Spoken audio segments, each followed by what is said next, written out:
മഹാകുംഭമേളയ്ക്കെത്തുന്നവരുടെ സൗകര്യം ഉറപ്പാക്കുന്നതിന് 3000 സ്പെഷ്യൽ ട്രെയിനുകൾ സർവീസ് നടത്തും. റെയിൽവേ മന്ത്രി അശ്വിനി വൈഷ്ണവാണ് ഇക്കാര്യം അറിയിച്ചത്. കുംഭമേള ഒരുക്കങ്ങൾക്കായി 5000 കോടിയിലധികം റെയിൽവേ ചിലവഴിച്ചു. ഗംഗാനദിക്ക് മുകളിൽ നിർമ്മിച്ച പുതിയ പാലം അദ്ദേഹം പരിശോധിച്ചു. മഹാകുംഭമേളയ്ക്കെത്തുന്ന ഭക്തർക്ക് യാത്രാ സൗകര്യം ഉറപ്പാക്കുന്നതിന് 3000 സ്പെഷ്യൽ ട്രെയിനുകൾ സർവീസ് നടത്തും. സ്പെഷ്യൽ ട്രെയിനുകൾ ഉൾപ്പെടെ 13000 സർവീസുകൾ ഉണ്ടാകുമെന്ന് റെയിൽവേ മന്ത്രി അശ്വിനി വൈഷ്ണവ് അറിയിച്ചു. കുംഭമേള ഒരുക്കങ്ങൾക്കായി 5000 കോടിയിലധികം റെയിൽവേ ചെലവഴിച്ചു. ഒരുക്കങ്ങൾ വിലയിരുത്താൻ വാരണാസിയിൽ നിന്ന് പ്രയാഗ്രാജിലേക്ക് മന്ത്രി ട്രെയിനിൽ സഞ്ചരിച്ചു. ഗംഗാനദിക്ക് മുകളിൽ നിർമ്മിച്ച പുതിയ പാലത്തിന്റെ പരിശോധന പൂർത്തിയായി. വൈകാതെ പ്രധാനമന്ത്രി പാലം ഉദ്ഘാടനം ചെയ്യുമെന്നും അശ്വിനി വൈഷ്ണവ് അറിയിച്ചു. മൊബൈൽ അൺറിസർവ്ഡ് ടിക്കറ്റ് സിസ്റ്റം പ്രയാഗ്രാജിൽ ആദ്യമായി ഉപയോഗിക്കും.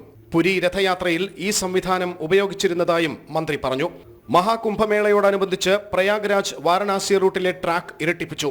ഝാൻസി, ഫാഫമൌ, പ്രയാഗ്രാജ്, സുബേദർഗഞ്ച്, നൈനി, ചിയോക്കി സ്റ്റേഷനുകളിൽ രണ്ടാമത്തെ പ്രവേശന കവാടവും നിർമ്മിച്ചു. എല്ലാ റെയിൽവേ സ്റ്റേഷനുകളിലും കൺട്രോൾ റൂം സജ്ജീകരിച്ചിട്ടുണ്ട്.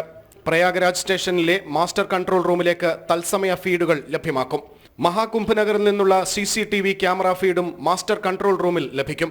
പ്രയാഗ്രാജിലെ വിവിധ സ്റ്റേഷനുകളിലെ 48 പ്ലാറ്റ്ഫോമുകൾ കൂടാതെ 23ലധികം ഹോൾഡിംഗ് ഏരിയകളും നിർമ്മിച്ചു. 21 അടിപ്പാലങ്ങളും മേൽപ്പാലങ്ങളും തയ്യാറായി. 554 ടിക്കറ്റിംഗ് കിയോസ്കുകൾ ഏർപ്പെടുത്തി. ജനുവരി 13 പൗഷപൂർണിമാ ദിനത്തിൽ ആരംഭിക്കുന്ന മഹാകുംഭമേള ഫെബ്രുവരി 26 മഹാശിവരാത്രി ദിനത്തിൽ സമാപിക്കും. നാഷണൽ ഡെസ്ക്, ജനം.